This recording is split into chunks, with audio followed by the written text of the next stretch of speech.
হে viewers, আসসালামু আলাইকুম। সবাইকে অনেক অনেক শুভেচ্ছা জানিয়ে আজকের রেসিপি শুরু করছি। আর আজকের পর্বে আমি আপনাদের 1 কাপ ময়দা আর একটা আলু দিয়ে অসম্ভব মজার একটা বিকালের নাস্তা তৈরি করে দেখাবো। আর এই নাস্তা তৈরি করার উপকরণ কিন্তু সবসময় আমাদের কিচেনেই থাকে। চাইলে বিকালের নাস্তায় ঝটপট এই আলুর নাস্তাটা তৈরি করতে পারেন, পরিবারের সবাই খেয়ে অনেক বেশি পছন্দ করবে। এখন চলে যাচ্ছি এই সহজ নাস্তাটা তৈরি করার পুরো রেসিপিতে। নাস্তা তৈরি করার জন্য একটা মিক্সিং বলে 1 কাপ পরিমাণ নিয়েছি ময়দা আর হাফ চা চামচ পরিমাণ লবণ দিয়ে ময়দার সাথে নেড়ে লবণটা মিক্সড করে নিয়েছি। এখন এর মধ্যে দিয়ে দিচ্ছি 1 টেবিল চামচ পরিমাণ রেগুলার খাবার তেল। তেলটা হাত দিয়ে ময়দার সাথে খুব ভালোভাবে মিক্সড করে নিচ্ছি। আর এভাবে মেশাতে মেশাতে যখন এরকম ময়দাটা খুব সহজেই মোট পাকানো যাবে আবার ভেঙে ফেলা যাবে, তখন বুঝতে হবে নাস্তার ডো তৈরি করার জন্য ময়দাটা একদম রেডি। এখন এর মধ্যে হাফ চা চামচ পরিমাণ কালো জিরা দিয়েছি। এতে কালো জিরাটা দিলে খেতে ভালো লাগে আর খুব সুন্দর একটা ফ্লেভার আসে।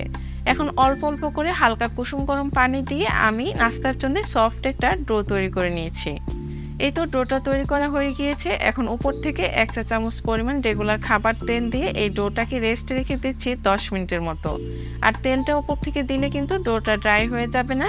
এখন একটা মিক্সিং বলে আমি বড় সাইজের একটা আলু সিদ্ধ করে নিয়েছি। আর পটেটো ম্যাশারের সাহায্যে গরম থাকা অবস্থায় আলুটাকে খুব ভালোভাবে ম্যাশ করে নিয়েছি। এখন এর মধ্যে দিয়ে দিচ্ছি 1 চা চামচ পরিমাণ চিলি ফ্লেক্স, 1 চা চামচ পরিমাণ গরম মশলার গুঁড়ো আর একটা মিহি করে পেঁয়াজ কুচি। দিয়ে দিচ্ছি স্বাদ মতো ধনিয়া পাতা কুচি। 1 টেবিল চামচ পরিমাণ দিয়ে দিচ্ছি টমেটো সস আর স্বাদ মতো দিয়ে দিচ্ছি লবণ। এখন একটা স্প্যাচুলার সাহায্যে আলুর সাথে মশলাগুলোকে খুব ভালোভাবে মিক্সড করে নিচ্ছি। তবে গরম মশলার পরিবর্তে আপনারা চাইলে এখানে চাট মশলাটাও ইউজ করতে পারেন। এই তো আলুর পুরটা একদম রেডি হয়ে গিয়েছে। এটা একপাশে সরিয়ে রাখছি। আর আমি যে ডোটা তৈরি করে রেখেছিলাম সেখান থেকে অর্ধেকটা ডো নিয়েছি আর উপর থেকে কিছুটা ময়দা ছিটিয়ে দিয়ে আমি একটা রুটির মতো করে পাতলা করে বেলে নিচ্ছি।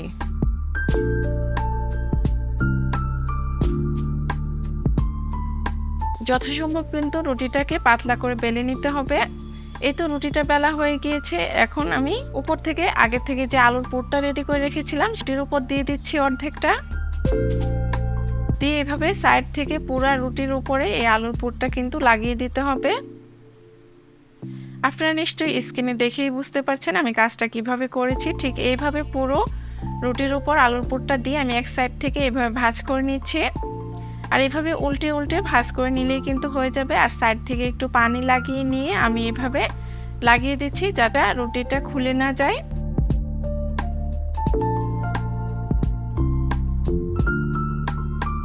এখন একটা চাকুর সাহায্যে আমি এভাবে পিস পিস করে কেটে নিচ্ছি।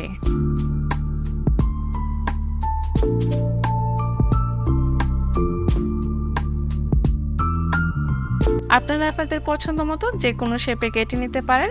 এই তো নাস্তাগুলো একদম রেডি। এখন একটা মিক্সিং বলে 1/4 কাপ পরিমাণ নিয়ে নিচ্ছি ময়দা আর 2 টেবিল চামচ পরিমাণ বেসন।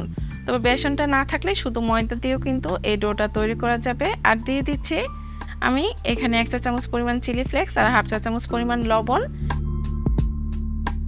এখন অল্প অল্প করে এরকম পানি দিচ্ছি আর পাতলা একটা ব্যাটার তৈরি করে নিচ্ছি।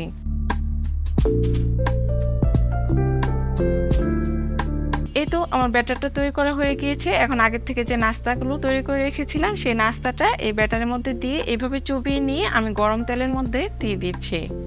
আর এই একইভাবে সবগুলো নাস্তা এই ব্যাটারের মধ্যে চুবিয়ে নিয়ে আমি গরম তেলের মধ্যে দিয়ে দেব। এই তো নাস্তাগুলো দেওয়া হয়ে গিয়েছে। এখন আমি জালটা কমিয়ে নিয়ে নাস্তাগুলোকে ফ্রাই করে নিব। যে কোনো কিছু ফ্রাই করার ক্ষেত্রে একটু সময় নিয়ে ধৈর্য সহকারে ফ্রাই করবেন। এতে নাস্তাগুলো উপর থেকে যেমন ক্রিস্পি হবে তেমনই খেতেও কিন্তু ভালো লাগবে। আর জালটা বাড়িয়ে দিয়ে খুব তাড়াতাড়ি কালার চলে আসে। ভিতরে কাঁচা থেকে গেলে তখন খেতে কিন্তু একদমই ভালো লাগবে না। আর আমি এরকম এই যে জালটা মিডিয়ামের থেকে একটু কম রেখে এভাবে উল্টে পাল্টে লালচে করে নাস্তাগুলোকে ভেজে নিয়েছি। এই তো আমার সবগুলো নাস্তা ভাজা হয়ে গিয়েছে। এখন তেল ঝরিয়ে চুলা থেকে নামিয়ে নিচ্ছি আর পরিবেশন করে দেখিয়ে দিচ্ছি নাস্তাগুলো দেখতে কতটা লোভনীয় হয়েছে।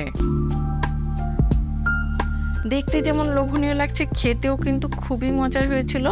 বাসায় বিকালের নাস্তায় এভাবে এই আলুর নাস্তাটা ট্রাই করতে পারেন। ছোট থেকে বড় সবাই খেয়ে অনেক বেশি পছন্দ করবে। চাইলে কিন্তু বাচ্চাদের টিফিনেও তৈরি করে দিতে পারেন। তাহলে আজকের এই সহজ নাস্তা তৈরি করার রেসিপি কেমন লাগলো কমেন্টস করে জানাবেন। ভালো লাগলে একটা লাইক দিয়ে ফ্রেন্ডস এবং ফ্যামিলির সাথে শেয়ার করবেন। এতক্ষণ ভিডিও দেখার জন্য সবাইকে ধন্যবাদ জানিয়ে তাহলে আজকে এখানে বিদায় নিচ্ছি। আল্লাহ হাফেজ।